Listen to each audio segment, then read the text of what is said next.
Welcome to this evening's talk on the Ten Commandments. Now, most of us know that the Ten Commandments are God's foundation for morality. But then sometimes we hear that word morality or ethics and we think, oh, this is just a bunch of rules. And we got to be careful not to think that. Now, the commandments are rules. Commandments are rules. But we don't want to think about them only as rules.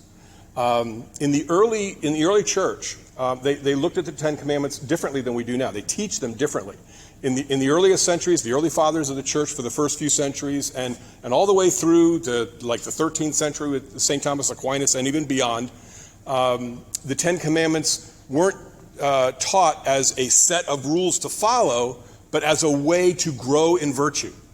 That was the thrust behind teaching the Ten Commandments. So we want to take that opinion tonight. So even when we talk about the commandments, when we hear that word, let's try not to think about rules and try to think about a loving Father giving us the tools and wisdom to propel us forward in virtue.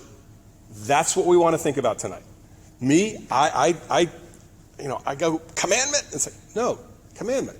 God loves us. He wants the best for us. So that's what we want to do. That's what we want to extract out of the Ten Commandments. That's the goal. That's the vision. Now, one quick disclaimer just to get this out of the way.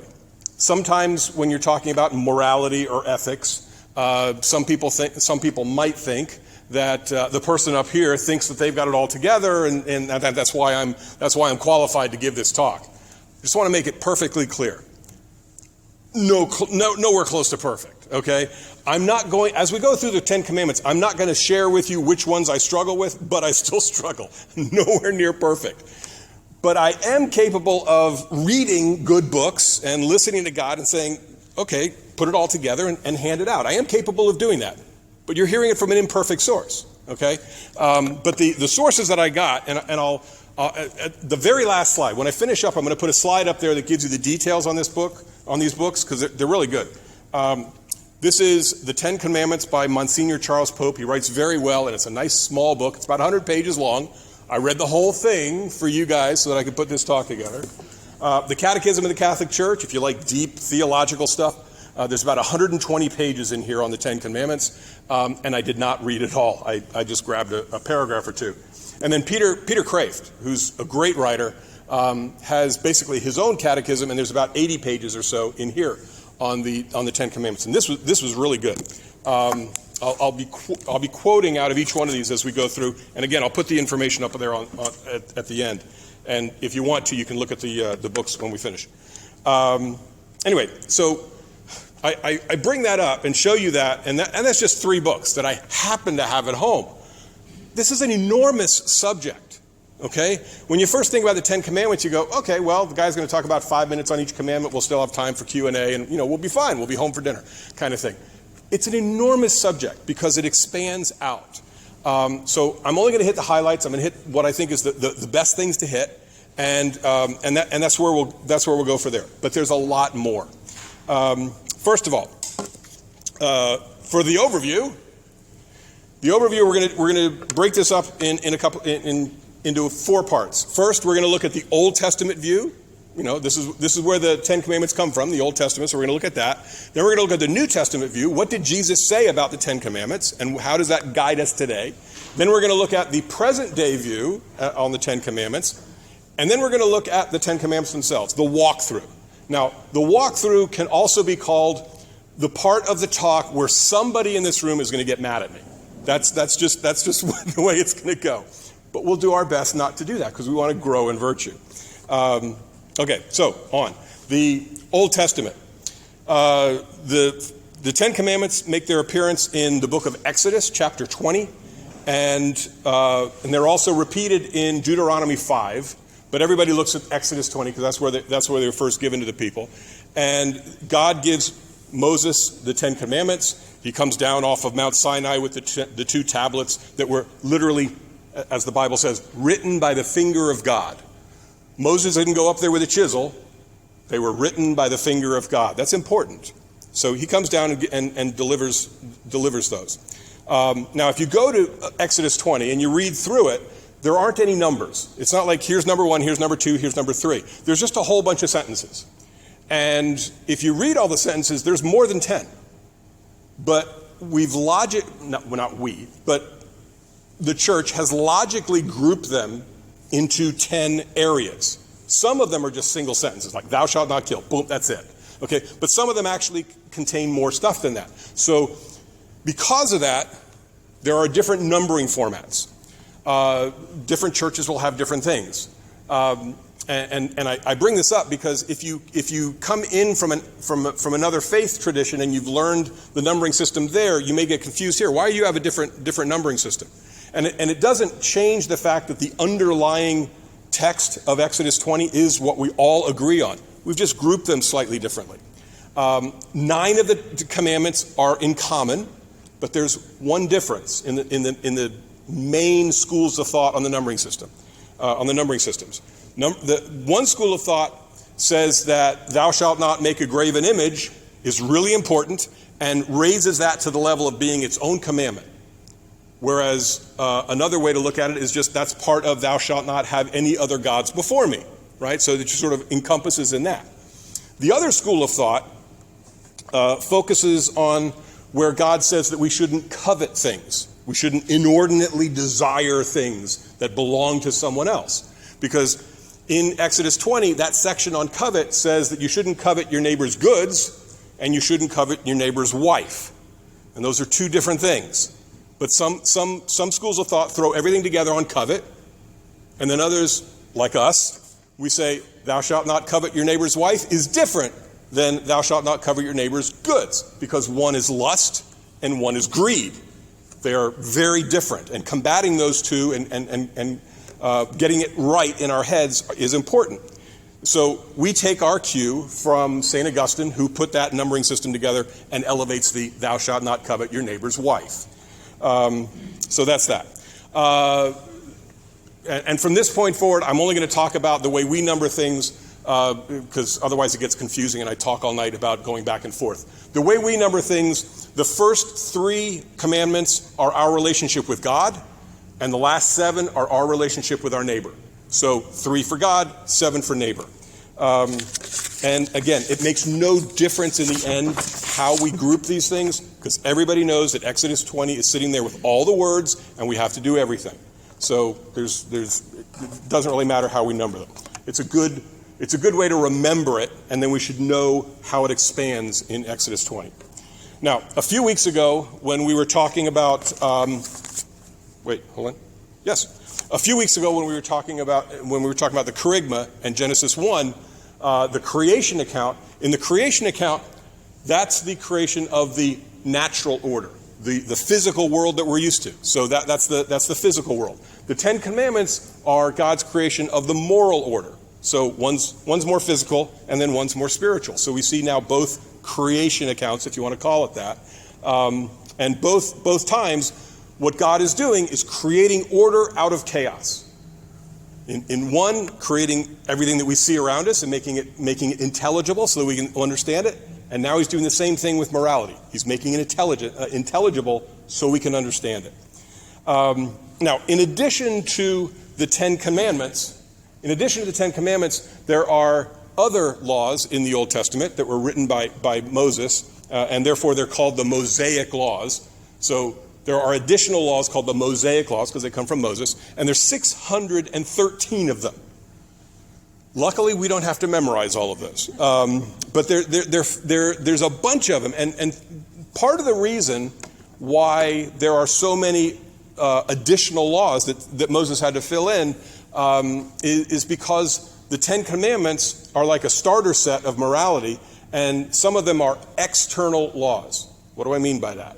Well, for instance, thou shalt not kill, one of the ones that we all know for certain. Thou shalt not kill is sort of like an external law, okay? And Don, I'm going to use you as an example right now. Let's say I wanted to kill Don, but here's this law sitting right in front of me saying I can't do that, and I want to obey God. Thou shalt not kill. Okay, fine. But that doesn't mean I can't hire somebody to do that, right? Because then I'm obeying the commandment and I'm still making my objective, getting my objective done. So these external laws, sorry to use you for that. You know I love you. So these external laws are these external laws are subject to wordplay. And so because they're external, I'm thinking Moses had to say, okay, thou shalt not kill. Okay, thou shalt not hire anybody to kill someone. So these extra laws sort of fill in the gaps around these external laws. Now, in addition to that, in addition to him filling in gaps, there's a whole bunch of laws on social laws, food laws, purity laws, sacrifices, offering, feast days, all that kind of stuff. But again, there's 613 of them. 10 commandments directly from the finger of God, 613 from Moses. On to the New Testament. What does Jesus have to say about the 10 commandments? Well, one thing he says quite clearly is he did not come to abolish the 10 commandments. He does not do that. Okay? What God says is truth is always truth. When God says this is true, that truth doesn't expire on some date. And then we can figure it out on our own after that. So when God puts down the 10 commandments written by the finger of God, they stay. But St. Paul tells us that we are freed from those other 613 laws, which is good because I can't memorize 613 laws. Okay? So we're free from that because that was written by a man, and that can be done away with. So that's good to know. Now, Jesus, in addition to saying that he's not going to get rid of the 10 commandments, he clarifies and expands that, but he does something which I consider, every time I say this, it sounds weird. He does something which I consider so brilliant. And as soon as I say that, I go, yeah, of course God is smart, Greg. But I think it's so amazing. He can take all the 10 commandments and all of those other 613 laws and condense them down into love your God with all your heart, mind, soul, and strength. Love your neighbor as yourself. Everything condenses down to that. Everything. And that's because it's an internal law. I can't go and try and harm somebody because I wouldn't want that done to myself. I don't even have to be told that can't be done. Just think about what you'd want to do. It's amazingly brilliant.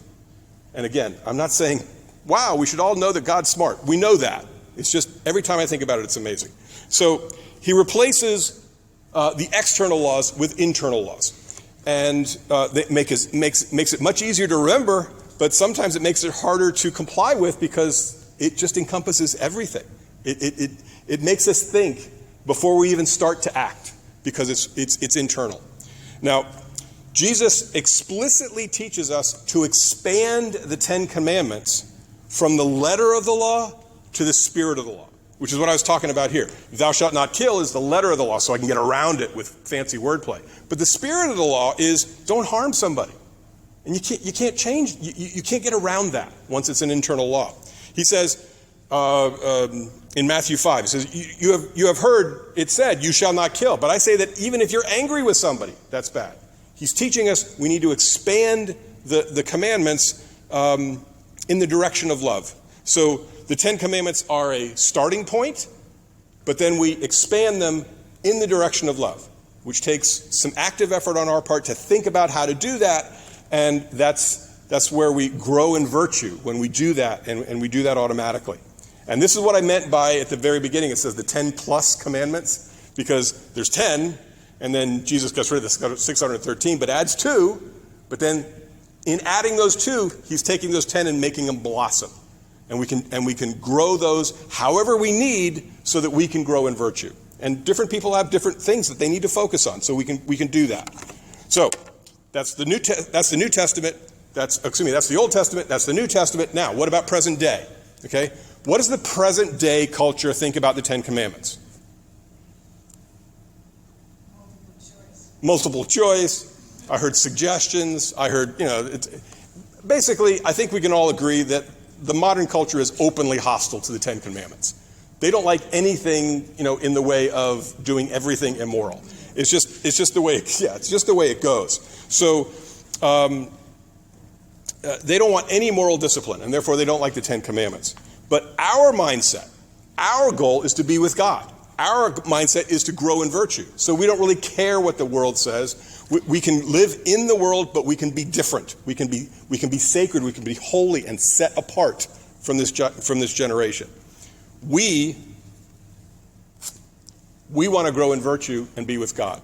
That's our goal. So that's what we want to do. Now, one last thing before I go through the list, because we're just about there.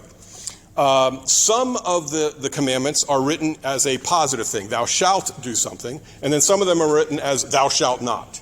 And when it's written as thou shalt not, it sounds like a rule.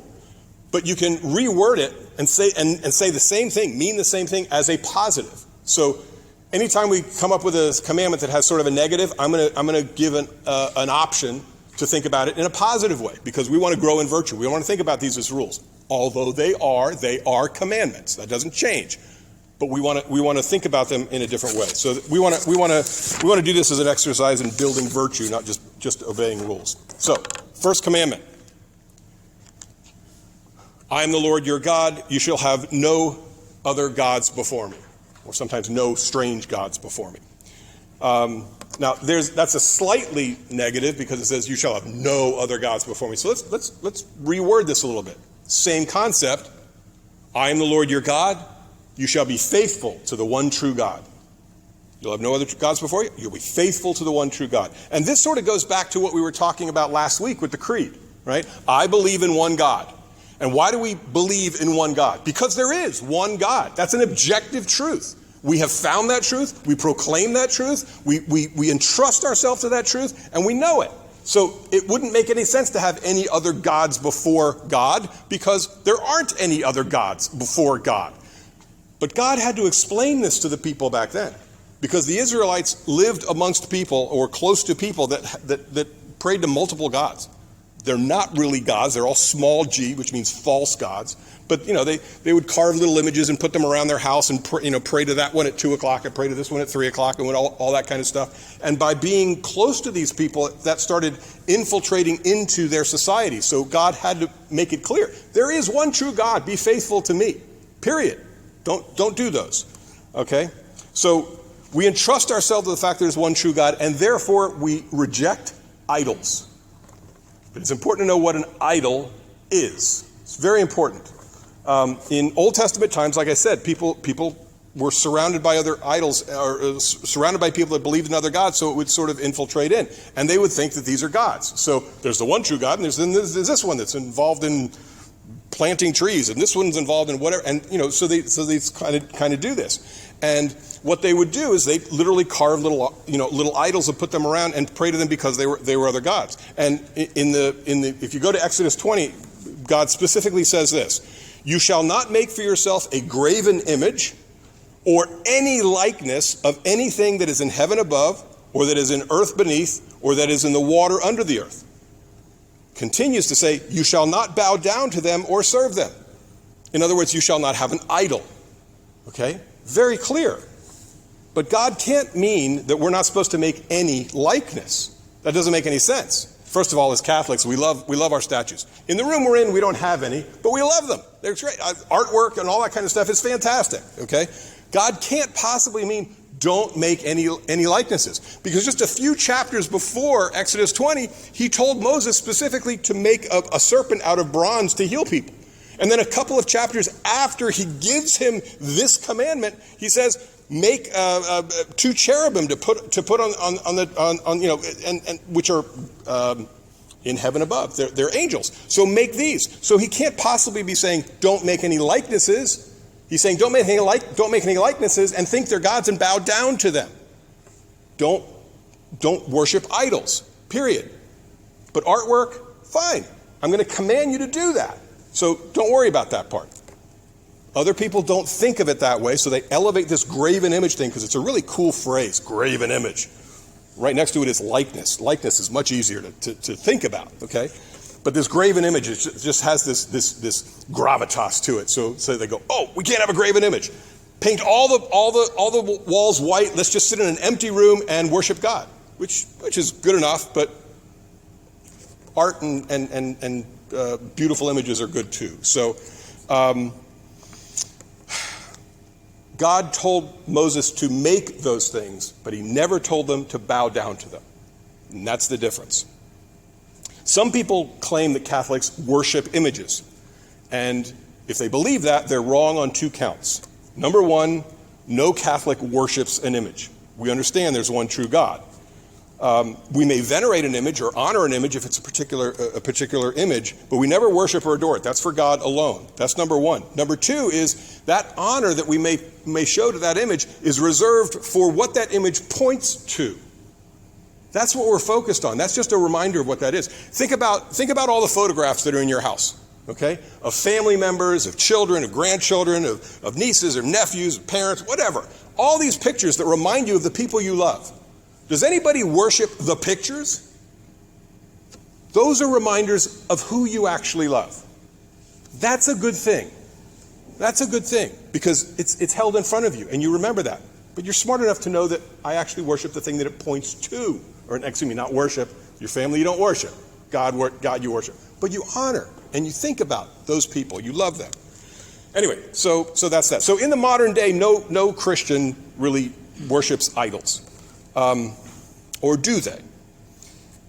If an idol is defined as anything that stands between you and God, that will deflect you from what God says is the right thing to do, then it's an idol. If anything has that power to make you change a decision in the wrong direction, it's an idol. So it doesn't have to be a little carved image. It can be greed. It can be lust. It can be wanting power. It could be your children or your grandchildren, that because of an inordinate love, you'll do something that you know is just not quite right. But anyway, greed and lust and power is better to think about than your kids. But idol is anything that pulls you away from what you should be doing, that gets your mind messed up. So idols do exist, but they're not little carved figurines. We don't have to worry about that. So how do we expand this in love, right? Because Jesus told us to expand each one of the commandments in love. And so I'm going to try and do that to give you an example. This is not going to be exhaustive, but at the end of each one of these commandments, I'm going to expand it a little bit just to give you an idea. Okay? So how do we expand this in love? Well, we should focus on genuine and faithful worship of the one true God. And we should keep our priorities straight to make sure we don't worship idols. Okay? That could be anything. Number 2, second commandment. You shall not take the name of the Lord your God in vain. For some reason, that always trips me up mouthwise. But we know what we're talking about. Now, that's a thou shalt not, so that's a negative way to say it. Let's put it in a positive. Same concept. You shall treat the sacred name of God with respect. Same concept. Anybody disagree? It's the same concept, right? So that's what we want to think about. Okay? Now, the sacred name of God. I love the word sacred. Sacred is connected to all sorts of things. The underlying Latin that helps us get the word sacred, it also is for sacrament or for saint or all sorts of different things. So I like that word because it means to set apart, to make holy. And holy is to be set apart from this generation, which is a good thing to do.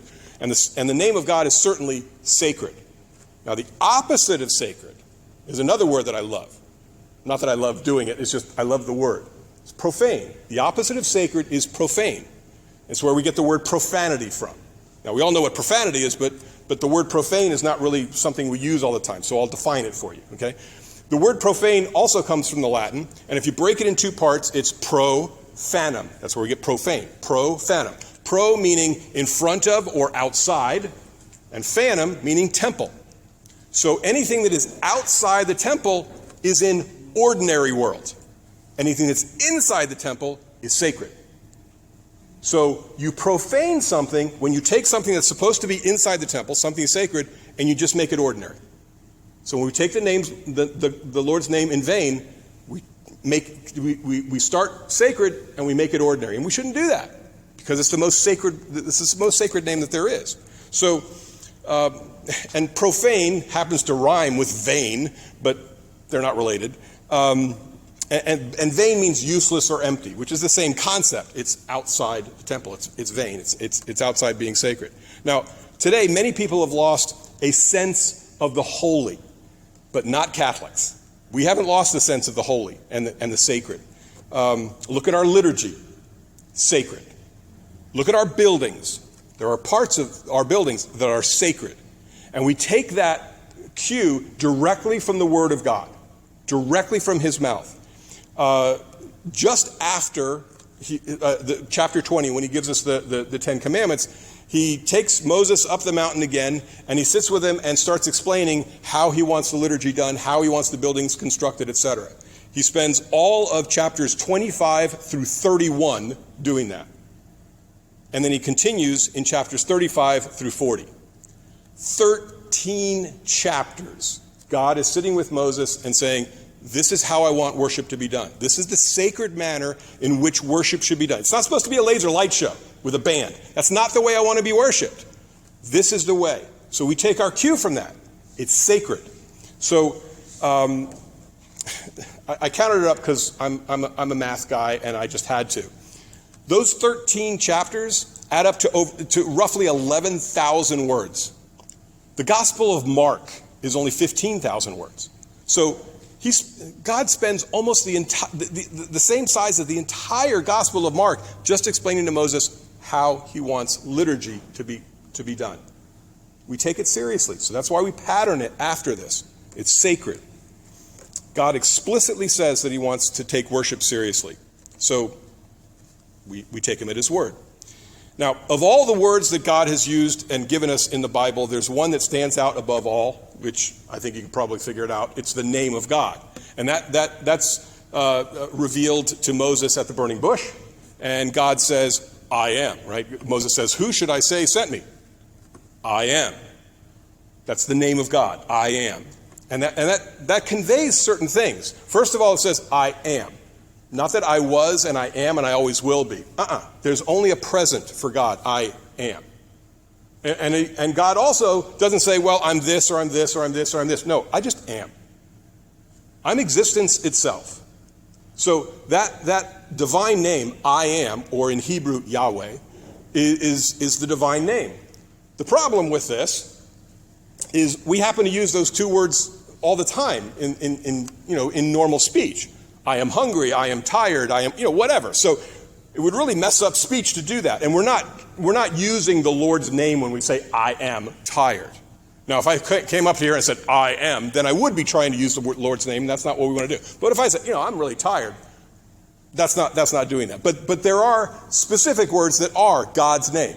God, with a capital G, is God's name, or points uniquely to God. Jesus Christ is the divine name. So we want to treat those with respect. They shouldn't be used as expletives, obviously. And when I think about this subject, I think, has anybody ever been nailing something with a hammer, nailing something in and missed and hit your thumb? And what's the first word that comes out of your mouth? It's one of two things. It's either one of the four-letter words, or it's the name of God. How in the world, of all the thousands of words that you know, why is it that in a split second, microseconds, your brain picks one of those two options? I think about that. So why is that?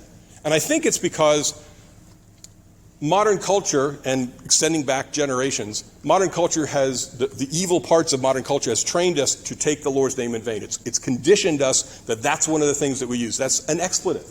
And it's really hard to stop that. If the next time you hit your thumb with a hammer or something like that and you happen to use the Lord's name in vain, don't beat yourself up too much, because that's just, boom, it's built into you. Try to stop, but you got microseconds. Don't do it intentionally. Don't do it intentionally. And when you do mess up, cross yourself, say I'm sorry, etc. But move on. So we shouldn't use it as an expletive, and we also don't want to use it as a curse, and because we don't have the power to tell God to damn something, so that's not good. And we shouldn't obviously use it as a curse towards God. That's sort of raising using God's name in vain to a higher level, which is called blasphemy, and we don't want to do that. So how do we expand this in love? Well, instead of being profane and empty, like much of the modern world, we want to raise ourselves to a higher standard. We want to treat the Lord's name with respect, and expanding this, we want to treat each other with respect. We want to treat each other's name with respect. We want to treat language itself with respect, and communicate clearly, and do all that kind of stuff, and treat the ability just to communicate sacredly. There's all sorts of different ways to expand it. I'm just giving you a couple options that popped off the top of my head as I was putting this together. Number 3, Remember to keep holy the Lord's day. That's in a positive spin, so I don't have to reword this as a positive. It's already positive. Now, a lot of people, when they hear that, they think, oh, okay, well, I know what that means. It means that I'm supposed to give up an hour on Sunday and go to Mass. Wrong. You don't give up an hour. You give up the whole day. That's what that means. It doesn't say give up an hour on the Lord's day. It says keep the Lord's day holy, which means set apart. Now, we are supposed to spend time together as the body of Christ worshiping God. We are supposed to do that. But the Catechism in chapter 2172 says we are supposed to protest against the servitude of work and the worship of money. That's what we're supposed to do on Sunday. Now, I know there's different work situations, and, for instance, deacon, you're working on Sunday. I know, I get it. That's a special case. But some of us, sometimes you have to work on Sunday. I get that. But you try not to. You try to make your schedule not to. And if you only have a few hours to make that holy, then you treat them as holy. Because what we want to do is and what the Catechism is talking about, and what Catholic teaching says, is that every Sunday is meant to remind us of what it's going to be like when we're with God. So we don't want to be working. We don't want to be doing drudgery. This is a day to enjoy recreation, to recreate yourself. God made the world in 6 days, and then he took the day off. And he's saying, we need to do that too. We need to recharge our batteries. So take the day off, don't work, because there won't be any work in heaven. This is pointing towards that. It's a foretaste of heaven. That's what Sunday's supposed to be. That's the way we're supposed to look at it. So, by the way, trivia point. During Lent, we traditionally give up something for Lent, right? We sort of discipline ourselves, we remind ourselves solemnly of what's going on. So we give up chocolate, we give up sweets, we give up bacon, whatever it is that that you're giving up, but not on Sundays. Sundays are always meant to be a celebration. Sundays are not to be depriving. So this coming Lent, when you give up chocolate, you can have chocolate on Sunday. Okay? So as you're eating your chocolate in the afternoon on Sunday, you remember who told you that. Okay? Just think of me. My name's Greg. I'll be here all week. Tip your waitresses.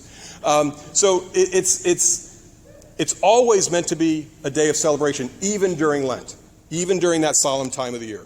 So how do we expand this in love? Well, it says keep the Lord's day holy, but why not keep every day a little holy? Spend some time conversing with God.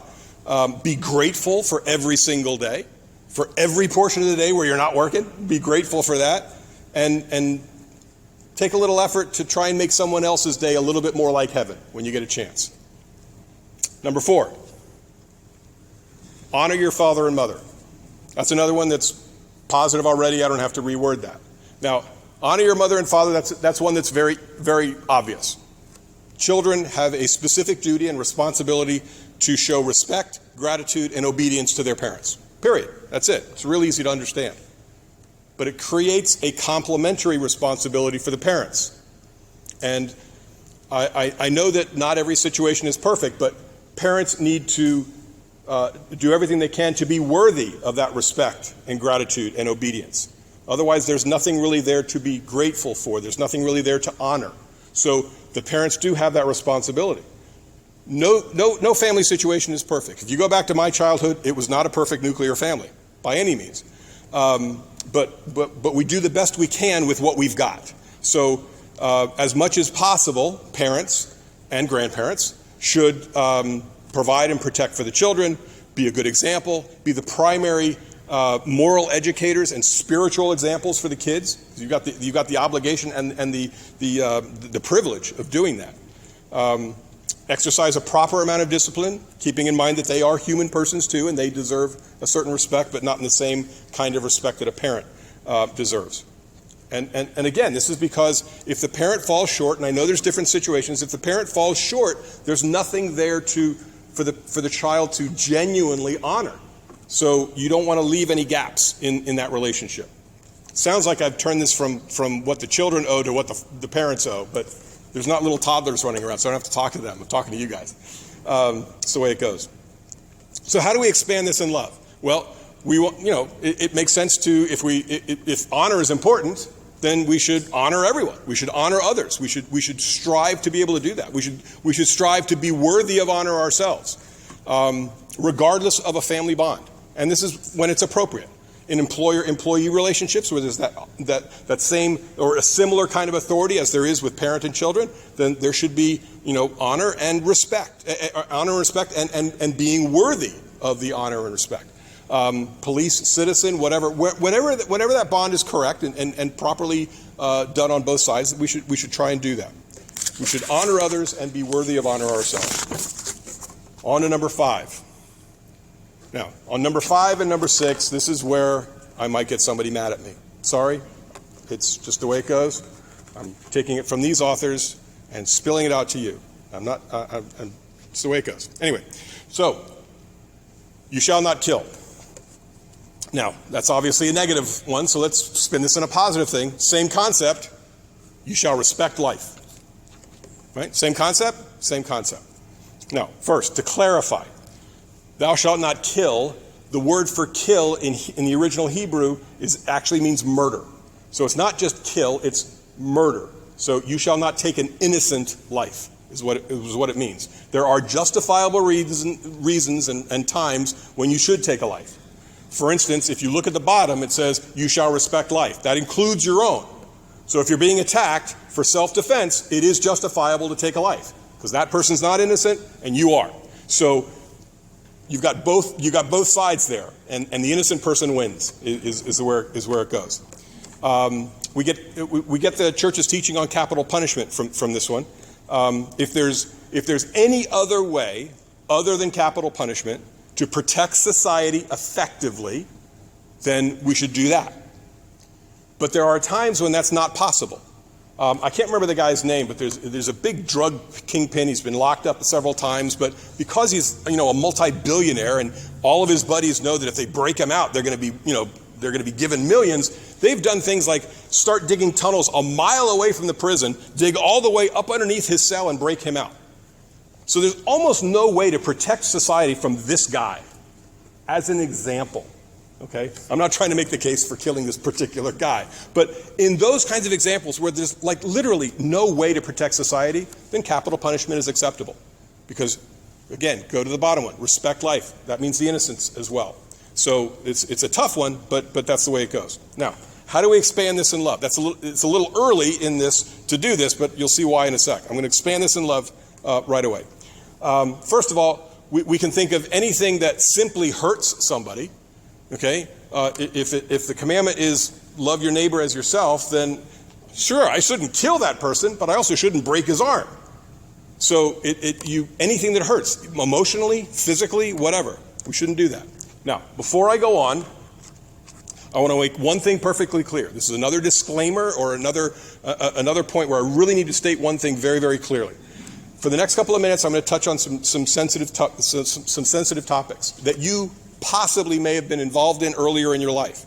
And it's important to realize and remember that we grow through our lives. We grow spiritually. We perhaps have done things in our past that we would never do today. And we regret having done them. But the teaching is still the teaching. So I'm going to go through it. If it happens to affect you, I apologize. I'm going to do this as lovingly as I can. But we grow throughout our lives. If you go to God with a penitent heart, with an open heart, and say, I'm sorry, God will forgive anyone of anything in their past. So if it happens to apply, sorry. So back to how do we expand this in love?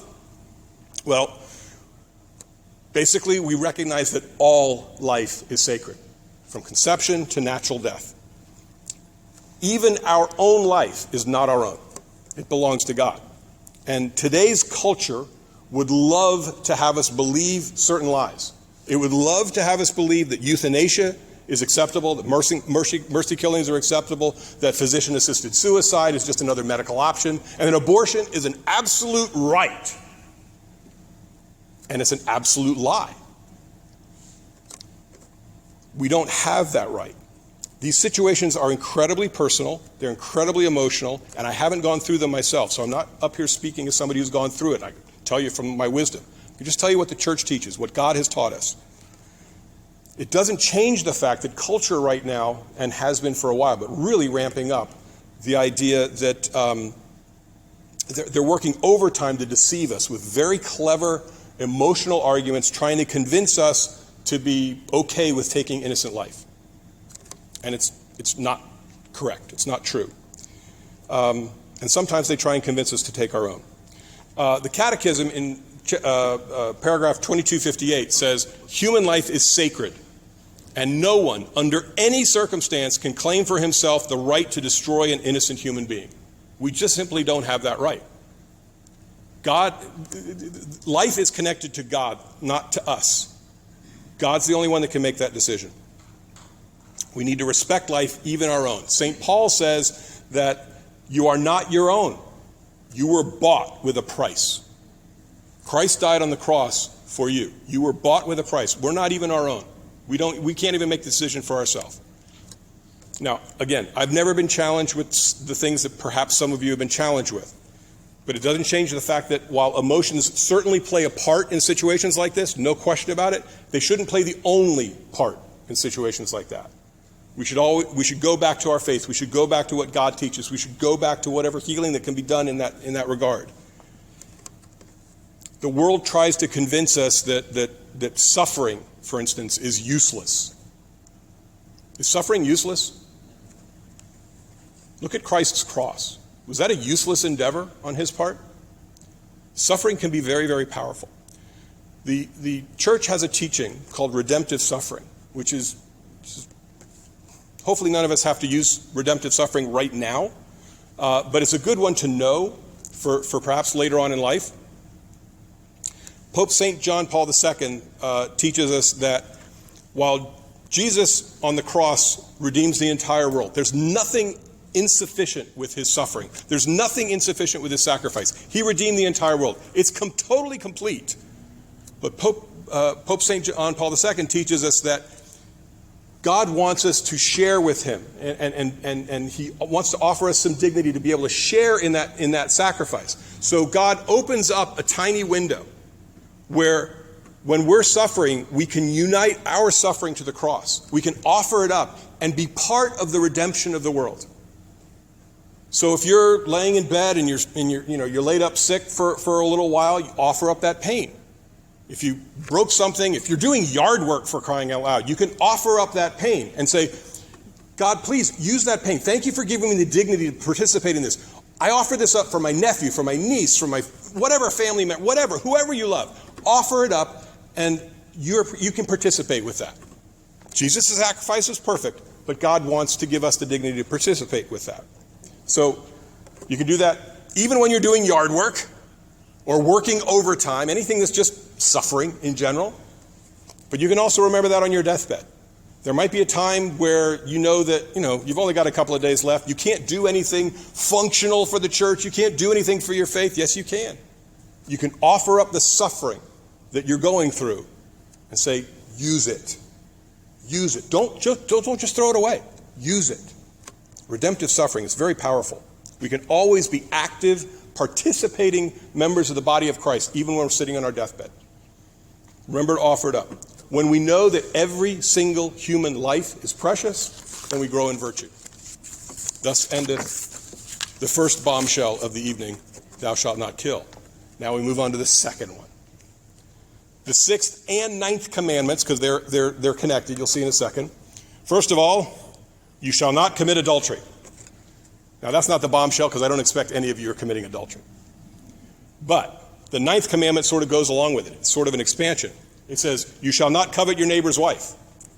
And if we take that literally, I'm hoping that none of you are actually coveting your neighbor's wife. You can see where this goes, right?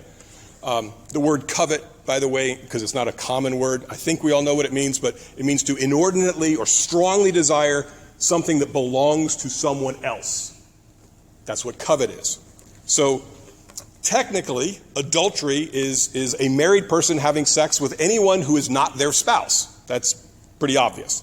But Jesus expands that in the Sermon on the Mount. In chapter 5, he says, you have heard it said, you shall not commit adultery. But I say to you, everyone who looks at a woman with lust has already committed adultery with her in his heart. He expands this out from this external thing that you might be able to get around. Says, you can't get around this. You're supposed to protect your heart. And today, in this modern culture, it's kind of difficult to do sometimes. But that's what Jesus says. And that's why we can combine 6 and 9. I forgot to do this. The positive way to say this, you shall control your passions. Just simple. Same concept, isn't it? Same concept. So, number 9 is just an internal version of 6. Now, one clarification, because some people get a little bit too far in this and beat themselves up. A fleeting thought does not count. That's not a violation of this commandment. If you have a fleeting thought, just like when you hit your thumb with a hammer, you can't control what happens in a microsecond. So a fleeting thought or recognizing that someone is attractive, that's not a problem. Sitting down and actively saying, I'm intentionally fantasizing about this person, that's a problem. Father John Riccardo, who's a great communicator, he talks about a friend of his who's a priest, doesn't name him, and says his friend, the priest, answer to this particular challenge is, a pretty lady walks by and he just sort of goes in his head, he doesn't say this out loud, in his head he goes, "Hello, pretty lady," and then keeps walking. He doesn't turn around and keep watching. That's the difference. One's voluntary, one's involuntary. So he just, "Hello, pretty lady." That reminds me, just keep walking. Just keep doing that. So changing from an involuntary thing to a willful thing. Now, Peter Kraft, who's one of these books here, says that, he's talking about modern culture. He says, by its own admission, modern culture thinks that the most unacceptable part of the church is its teachings on sexual morality. That's the number one thing. They argue about other things, but man, that's what they're, just a whole bunch of stuff. Now, why is that? Now, some people who don't like the church would say, the church is obsessed with sex. And that's backwards. It's the world that's obsessed with sex. The church is obsessed with the Word of God and giving the teachings of God out. That's what that's what the church wants to do. The world is obsessed with sex. And for some reason they say that the church is. It's crazy. It's completely backwards. The church is obsessed with communicating the unchanging Word of God. Again, as I said earlier, it doesn't change. What he said back then is still true now because it's not good for us. The truth never changes. The world would desperately want the church to just sort of get out of the way. Just get out of the way. Let us do what we want to do. But the church has to be true to God's Word. So if you think about it, almost every controversial issue right now with outsiders towards the church has to do with sexual morality. Sex outside of marriage, contraception, homosexuality, pornography, divorce, and abortion. Abortion, didn't we just talk? Yes, abortion comes in this one as well. Because abortion, for a lot of people, they demand the right to have an abortion because it's the last, possible birth control method. And they demand access to birth control because they want to have sex and not have babies. So it connects back in. So abortion is under both of these commandments. So, and it's not just that the people outside the church have a problem with the church's teachings on sexual morality. People inside the church have a problem with it too. And why? Because the outside world really tries to mess with our minds. The outside world would like to have us believe that these issues that we're talking about are political issues. But they're not. They're moral issues. It's incredibly important to recognize the difference between those two. Because a political issue, majority rules. You get 50% plus one to vote for you, and boom. Now anything is permissible.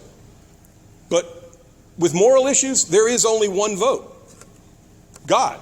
That's it. God's the creator. God put us together. God knows what works. God knows what hurts us. We don't. So he's got the only one vote. If you go back, we were talking a couple of weeks ago about the charisma and Genesis 1 and Genesis 2, Genesis 3, where the apple and all that kind of stuff. In the Garden of Eden, Adam and Eve outvoted God 2-1. It did not change the fact that the apple was a problem. It's not a political issue. It's a moral issue.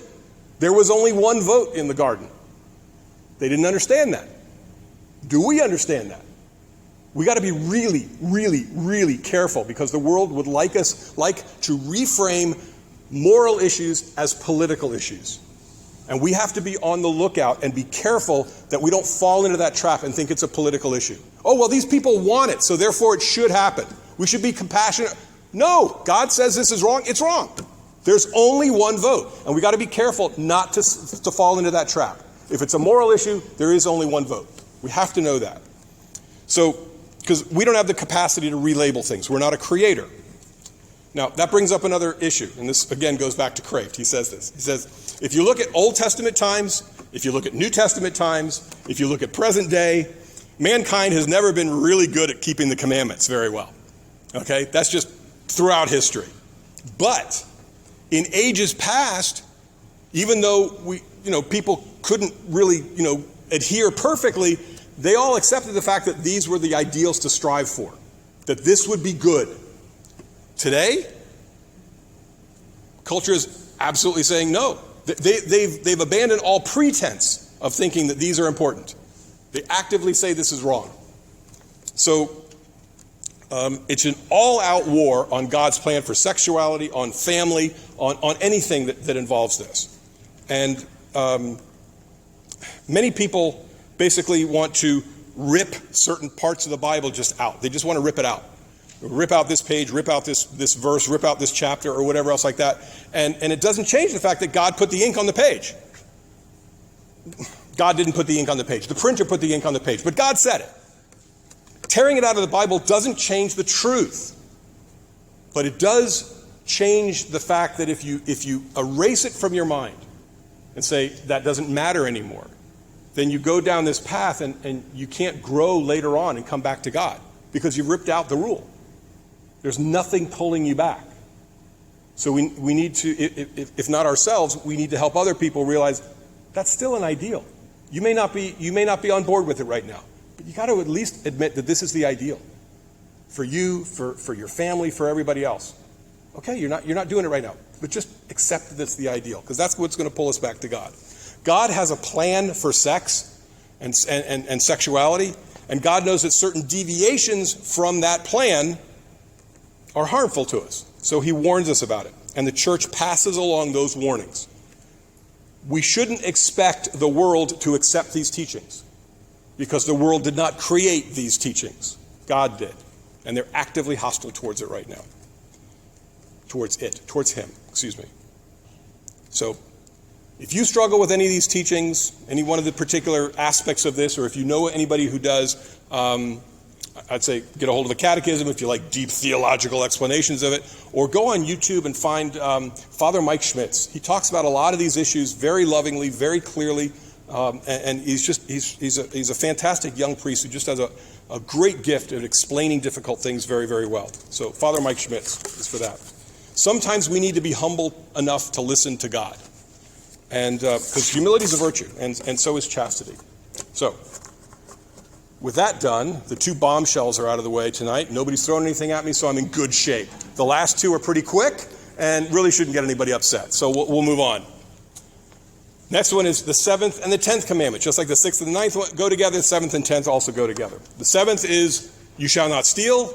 Everybody understands that one. This is not going to take a long time to explain.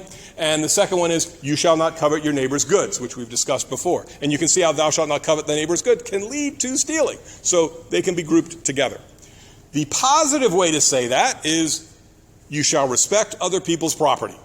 Period. It's easy. Now, again, first there's the literal meaning of stealing somebody's money, stealing somebody's property or whatever, and that's all well and good. We can understand that. But if we expand this in love, we can find some interesting things really quickly. First, we can steal somebody's reputation. We can steal somebody's job promotion or their very job. Steal from their ability to make a living. That's definitely stealing. You can pay if you're an employer, you can pay an unjust wage. Now, by saying that, by the way, I don't mean to say that, well, everybody deserves to be a millionaire, so you got to pay everybody a millionaire's wage. No, if you haven't prepared yourself in life to deserve a good wage, then you get what you get. But if you're an employer, you should pay at least what that job is genuinely worth. You pay less than that, you're stealing from that person. You should pay that or a little bit more and encourage them to move up. I've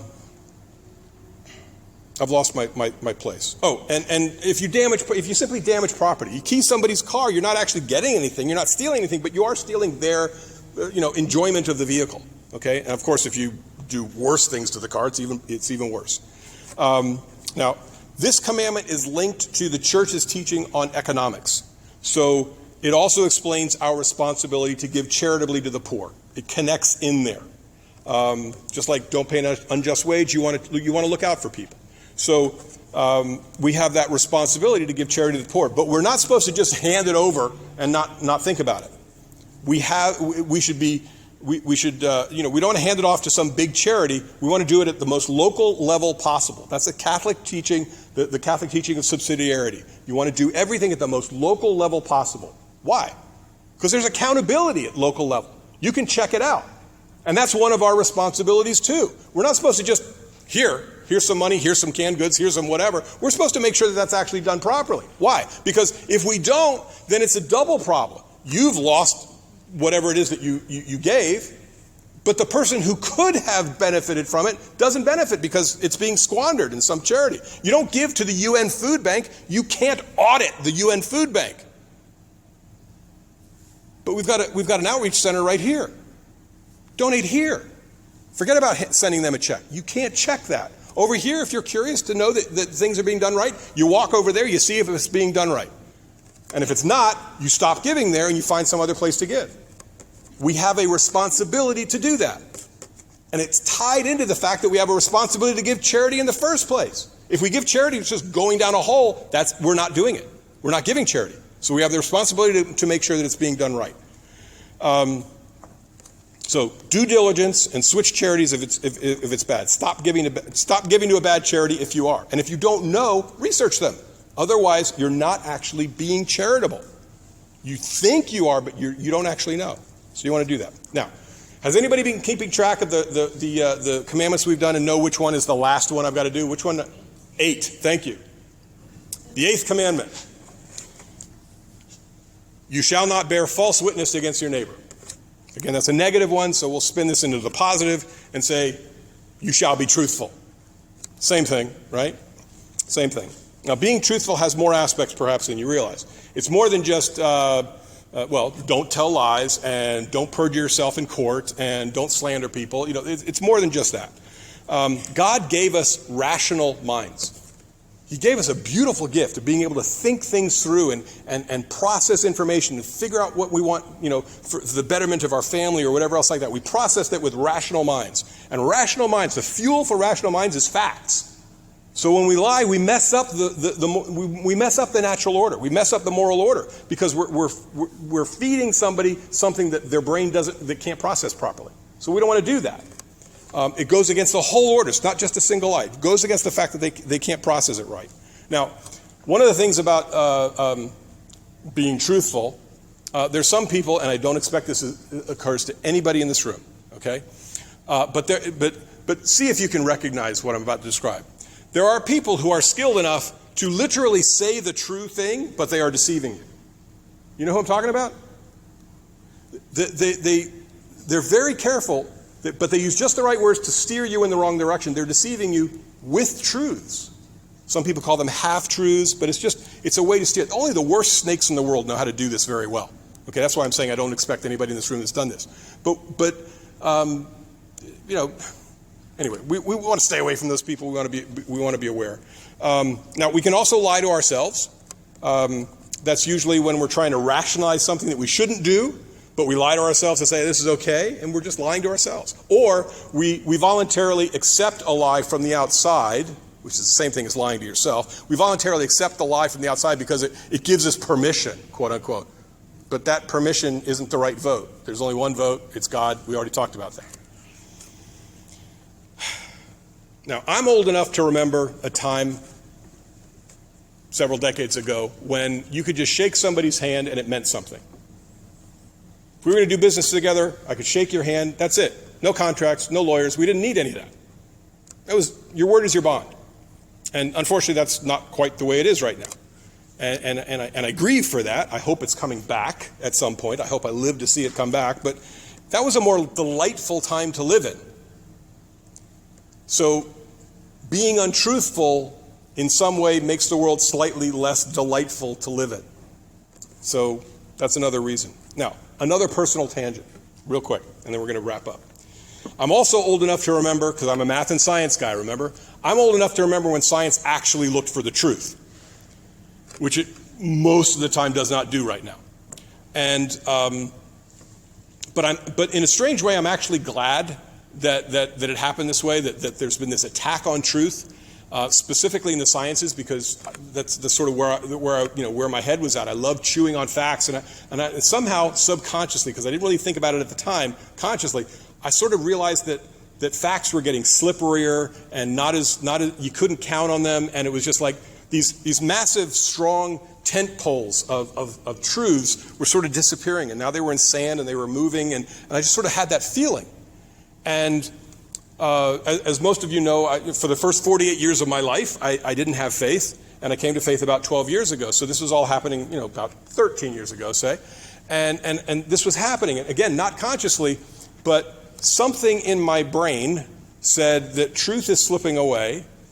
And for the man who did not believe in God and did not believe in the Bible, somehow this attack on truth from the outside, these tent poles disappearing, made me realize that if at some point there's only one place in the world that truth still exists, it's going to be in the Bible. And that's coming from somebody who didn't believe in God and didn't believe in the Bible. There's something just miraculous about the Word of God. So that brought me to faith.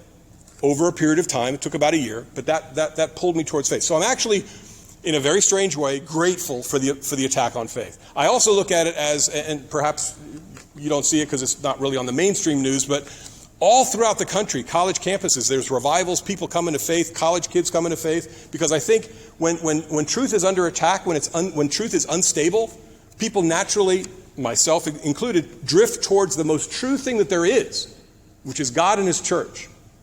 So even in unstable times like this, which we prefer not to have, be grateful for the fact that it's funneling people into faith that would not have otherwise gone. So be grateful for at least that aspect of the crazy world we live in right now. So be truthful. Be somebody whose word is their bond, that when you shake somebody's hand, it means something. So this is everybody's favorite slide. In conclusion, there's another book that I tapped into here when I was looking at this, which is a very small little book. I don't have it with me, but a small little book called A Map of Life by Frank Sheed. Frank Sheed was a Catholic apologist about 100 years ago in Australia, so he talks a little funny, but he talks very clearly, and he's refined his examples down perfect. It's beautiful. He writes beautifully. And he tells a story at the very near the beginning of A Map of Life. And he says, if you want to know what something is, it's not enough to know what it's made out of, and it's not even enough to know who made it. If you want to know what something is, you need to know what its purpose is. What is it for? And he tells a fictitious little story to try and illustrate the point. He says, imagine a man who's never shaved, and he finds a razor. Oh, wow, he finds a razor, and in very short order, he finds out it cuts well. So he's got some firewood to cut, and he starts cutting the logs, and again, in short order, he destroys the razor. It's good for nothing. He just has to throw it away. The point of that story is he was using something not for what it was made for. In order to use it properly, you need to know what it's for. So he used it without knowing what it's for. And the same is true for anything, is the point he makes. We might mean well, but if we don't know what a thing is for, we break it. We need to know the purpose of a thing. And in order to know the purpose of a thing, we need to go to the maker of a thing. What have we been talking about for the last hour? We can't properly use ourselves if we don't know what we are for. And God reveals that to us. Our purpose is to build up our virtue and to spend eternity with God. That is what we are made for. And He gives us the tools and the wisdom to be able to do that. That's why we've been discussing the Ten Commandments. Knowing and expanding upon them will help you fulfill your purpose. So grow in virtue and get to heaven. I hope you look at the Ten Commandments a little bit differently. Thank you for listening. That's it.